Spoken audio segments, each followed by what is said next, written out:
Hello, hello! Bonne et heureuse année 2024 à toutes. Alors, ça, c'est la première vidéo de l'année qui devait sortir il y a quelques jours, mais malheureusement, je pourrais la publier qu'aujourd'hui. Il s'agit de la galette des rois. Même si le 6 est passé, on peut la faire pour les autres jours du mois de janvier, je pense. On va commencer par réaliser une pâte feuilletée maison. Express, j'ai envie de dire, parce que c'est assez rapide. En moins de 10-15 minutes, votre pâte peut être prête pour usage. Pour cela, on va commencer par mettre dans une casserole 250 g de farine et j'y ai rajouté directement 8 g de sel et 250 g de beurre. Idéalement, prendre le beurre bien froid, donc laissez-le le plus longtemps que vous pouvez au frigo. Et par la suite, on va mélanger le tout ensemble. Ici, il ne faut pas complètement intégrer la farine au beurre, donc il faut laisser quelques morceaux de beurre.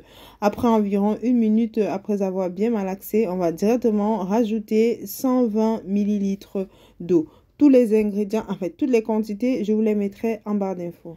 Et par la suite, on va se rassurer de bien mélanger la pâte, bien évidemment sans trop la travailler, vu qu'il faut que le beurre, ou du moins les morceaux de beurre, restent encore dans la pâte.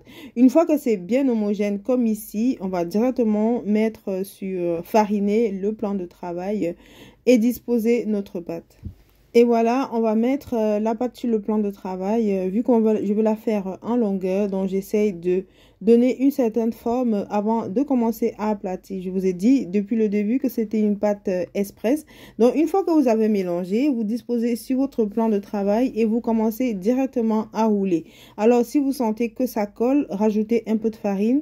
Et si vous avez beaucoup travaillé la pâte avant de la disposer sur le plan de travail ici, vous pouvez la mettre pendant quelques minutes au frigo.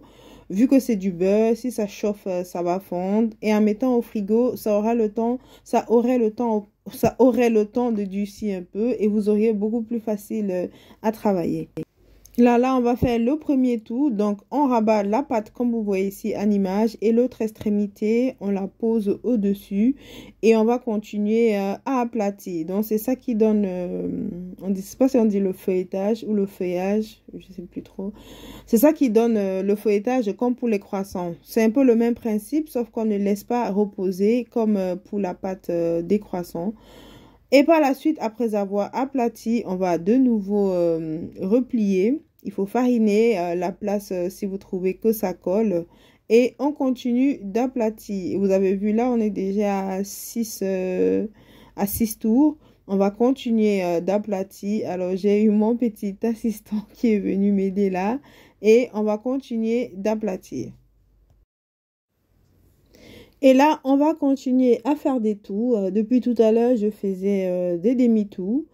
Et pour finir, je vais faire un tour complet. Donc, pour faire le tour complet, bien évidemment, vous aplatissez la pâte et vous pliez les deux extrémités comme ici. Si ça peut ne pas se toucher, ce serait parfait.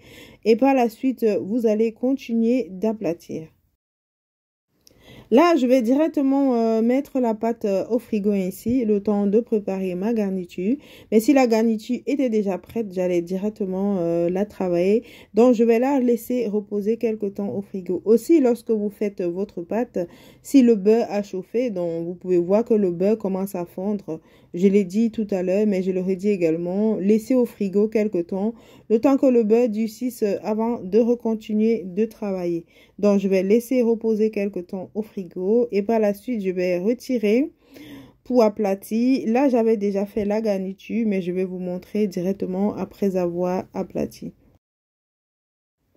En fonction du moule que vous avez ou de l'emporte-pièce que vous avez, vous aplatissez pour pouvoir donner la forme facilement. Et voilà l'emporte-pièce que j'ai. Donc, je peux faire mes 2 cercles vu qu'il faut 2 cercles. Un premier cercle sur lequel il y aura la garniture et un deuxième cercle pour recouvrir. Idéalement, aplatissez très bien votre pâte à 3 voire 4 mm. Ce serait parfait.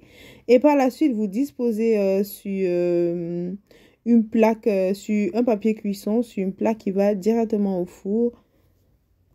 Et si vous avez découpé la pâte avant de faire la garniture, vous pouvez laisser au frigo ou laisser à l'extérieur. Vu qu'on est en hiver, en ce moment, il fait très froid. Donc, pour la garniture, ici, dans un saladier, On va prendre 150 g de beurre bien mou. S'il n'est pas encore bien mou, vous pouvez le travailler comme je l'ai fait tout à l'heure. Et par la suite, j'ai rajouté 100 g de sucre, mais dans la recette idéale, c'est 150 g. Avec les 100 g, je trouve que c'est déjà pas mal sucré. Et par la suite, on va rajouter 3 œufs. Donc, on va les rajouter un par un. Ici, je fais la garniture, donc c'est la crème à l'amande, parce que je n'aime pas beaucoup la frangipane. Mais vous pouvez également la réaliser, mais je trouve déjà que c'est plus simple et que c'est meilleur que la frangipane. Après, les goûts, c'est comme chacun voudrait. Donc, je rajoute les 3 œufs séparément et par la suite, je vais rajouter également 150 g de poudre d'amande. Idéalement, pour avoir plus de goût, il faut rajouter une partie d'amande pas encore émondée, donc on n'a pas encore retiré la pulpe là. Et bon, ici, moi, j'ai que les amandes déjà émondées comme ici. Donc, je rajoute directement les 150 g à mon mélange. Pour les arômes, vous pouvez mettre de la vanille et du rhum. Moi, j'ai pas du rhum, donc j'ai directement mis la vanille. Une fois que votre pâte est prête, vous pouvez simplement mettre dans une poche juste pour pouvoir disposer facilement sur la pâte à feuilleter. On reprend ici notre pâte feuilletée à l'aide d'un pinceau. On va prendre un peu d'eau pour mettre vraiment tout au bord de la pâte. Ça permettra de souder facilement avec la deuxième pâte feuilletée qu'on avait réservée. Je garnis directement ma pâte avec ma crème d'amande. Vous disposez bien et vous laissez quelques centimètres autour pour pouvoir recoller avec le deuxième rond de pâte feuilletée. Et vous mettez la fève aux extrémités. Ici, on a 2 fèves, donc j'ai directement mis les 2 fèves pour le gâteau. Et par la suite, vous recouvrez votre pâte. Donc, vous disposez la deuxième partie et vous essayez de bien fermer, donc de bien sceller comme ici, pour bien évidemment éviter que la garniture ne coule. Donc, servez-vous simplement de vos doigts comme ici pour tapoter et bien renfermer. Une fois que la pâte est bien refermée, à l'aide d'un couteau, dans le dos du couteau, le côté pas tranchant, on va venir chiqueter comme ici le bord de la galette pour donner une très belle forme. Ou vous pouvez simplement rouler sur elle-même. On va se servir d'un œuf pour la dorure, donc je casse simplement un œuf que je vais bien battre avant d'appliquer sur la galette. On va appliquer la dorure 2 fois, donc une première fois, on va appliquer la dorure et on va laisser reposer environ 30 minutes au frigo. Là, comme il fait froid, j'ai simplement laissé à l'extérieur pendant environ 10 minutes. Une fois les 10 minutes passées, vous constaterez que la pâte est devenue beaucoup plus ferme. Bon, vu qu'il y a du beurre, avec le froid, ça durcit.